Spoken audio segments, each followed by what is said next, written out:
méthode d'estimation par sol et construction. Première partie. Selon la charte de l'expertise, ces méthodes consistent à apprécier séparément les deux composantes de l'immeuble, c'est-à-dire le terrain d'une part, les bâtiments d'autre part. Selon la façon dont elles sont déclinées, ces méthodes s'apparentent soit à des méthodes par comparaison, soit à des méthodes par le coût de remplacement. La formulation mathématique. Si l'on considère que la valeur de l'immeuble est la somme de la valeur des deux composantes, on écrit la formule valeur de l'immeuble égale valeur du terrain plus valeur des constructions. Ou encore, grand V égale grand V petit t plus grand V petit c, tel que cela s'affiche à votre écran. Pour procéder à la détermination de la valeur de l'immeuble, il suffit de déterminer celle du terrain et celle des constructions, si du moins la formule précédente est exacte. Si l'on suppose que la formule est exacte, deux difficultés vont tout de suite se poser. Première difficulté, quelle valeur retenir pour le terrain?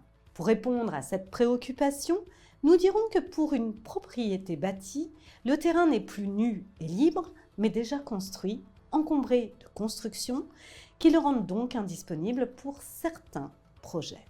Il est donc amputé d'une partie de sa valeur par rapport à un terrain nu et libre que l'expert sait estimer alors qu'il n'a pas de référence de prix de terrain encombré. Deuxième difficulté, quelle valeur retenir pour les constructions? L'expert peut facilement, à partir d'un mètre, reconstituer le coût de construction à neuf d'un bâtiment. Cependant, si le bâtiment n'est plus neuf, s'il a une certaine vétusté, s'il est mal adapté aux besoins actuels de la clientèle, il vaut moins cher qu'un bâtiment neuf.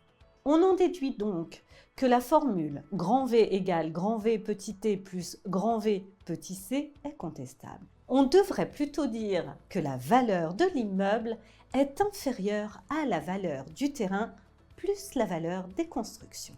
Or, mathématiquement, on ne sait pas résoudre une telle inégalité, ou plutôt on sait qu'elle a une infinité de solutions, ce qui ne fait pas le bonheur de l'expert. La méthode ne devient applicable que si l'on peut remplacer cette inégalité par une égalité.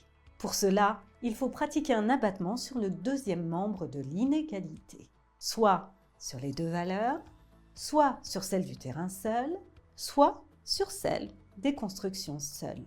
C'est cet aspect abattement qui se révèle bien délicat à mettre en œuvre. Il est d'ailleurs la raison des critiques de la méthode. On verra cependant qu'il ne met pas pour autant en cause son intérêt.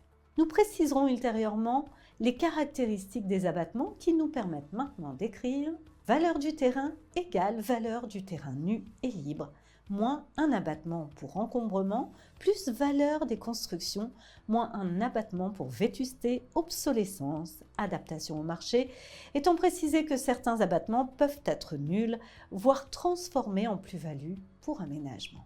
Nous voici donc en présence d'une égalité que, en théorie, nous savons résoudre. Le terrain. Comment se passe l'estimation par comparaison du terrain nu et libre?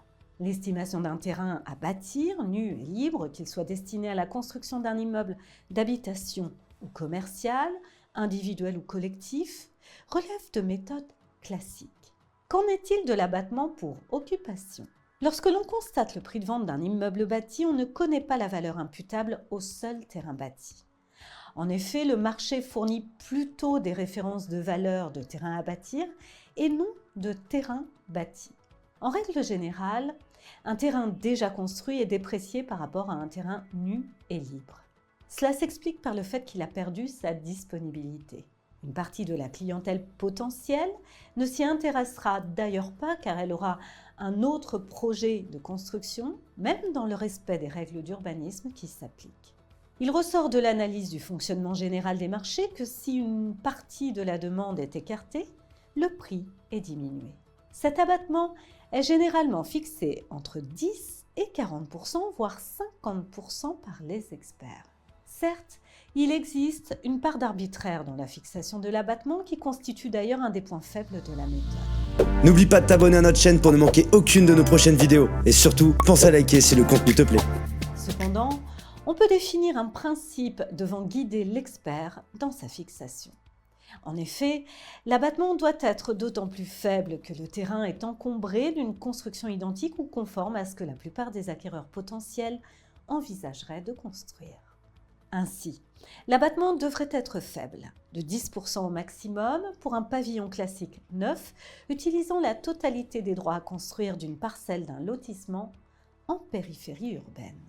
À l'opposé, un terrain encombré d'une maison ancienne, ne correspondant plus au type de logement recherché, justifie d'un abattement élevé.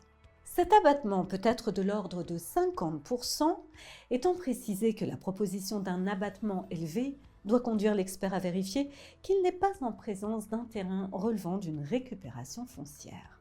Dans ce cas, la valeur de l'immeuble serait équivalente à celle du terrain nu et libre diminué des frais de démolition.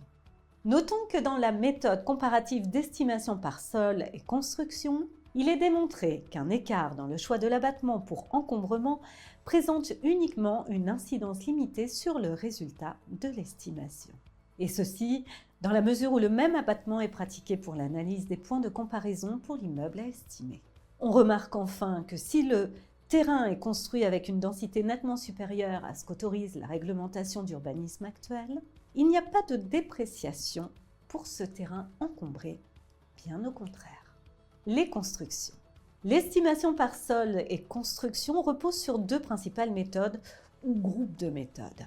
L'une est pleinement une méthode d'estimation par comparaison, tant pour le terrain que pour les constructions. L'autre, méthode d'estimation par le coût de remplacement ou de reconstitution, fait appel à la comparaison pour la détermination de la valeur du sol, mais aussi à des notions de coût de construction ou de reconstruction en ce qui concerne l'analyse du bâti, ce qui n'en fait pas vraiment une méthode d'estimation par comparaison. Ces deux méthodes relèvent donc d'une analyse différente des constructions. La méthode comparative d'estimation par sol et construction. Commençons par aborder la valeur du sol. La valeur du sol se détermine par diverses méthodes, à savoir l'estimation par comparaison du terrain nu et libre, la détermination d'un abattement pour occupation corrigée des aménagements et par différence, obtention d'une valeur de terrain encombré des constructions existantes. Abordons à présent la valeur des constructions. Ici, la détermination de la valeur des constructions se fait par analyse des points de comparaison. Selon les grands principes de l'analyse comparative, celle-ci se fait au moyen d'une unité de mesure. En pratique, les mêmes unités de mesure utilisées dans la méthode globale d'estimation par comparaison sont employées pour l'estimation par sol et construction. On tient compte de la surface habitable et surface utile pondérée pour les logements, de la surface développée hors œuvre pondérée, la SDHOP, pour les maisons, immeubles de rapport et parfois pour certains types de bâtiments commerciaux, de la surface utile et de la surface utile pondérée pour les bureaux et certains types de bâtiments commerciaux. Précisons qu'il s'agit toujours ici de pondération en fonction de l'utilité relative des divers locaux au niveau d'un immeuble et non d'une pondération en coût de construction que l'on pourra utiliser dans la méthode d'estimation par le coût de remplacement ou de reconstitution. L'analyse des points de comparaison. À l'instar de toute méthode d'estimation par comparaison, il convient de rechercher des ventes d'immeubles aussi comparables que possible en termes de caractéristiques. Pour chaque point de comparaison retenu, on procède successivement à plusieurs opérations. Tout d'abord, on recherche la valeur du terrain supposé nu et libre en utilisant les méthodes adaptées. On détermine ensuite l'abattement pour occupation à pratiquer en se référant aux principes précédemment évoqués. Par différence, on obtient la valeur du terrain encombré. La valeur des constructions s'obtient en retranchant du prix global la valeur du terrain encombré. On calcule le nombre d'unités de mesure que comportent les bâtiments, par exemple le nombre de mètres carrés DHOP s'il s'agit d'estimer un pavillon. La division de la valeur des constructions par le nombre d'unités de mesure donne une valeur à l'unité. Et enfin, l'étude de chaque point de comparaison réalisée selon les principes de la méthode permet d'obtenir une série de valeurs unitaires qui constituent les références de l'analyse comparative. C'est par rapport à elles qu'il s'agit de situer l'immeuble à estimer.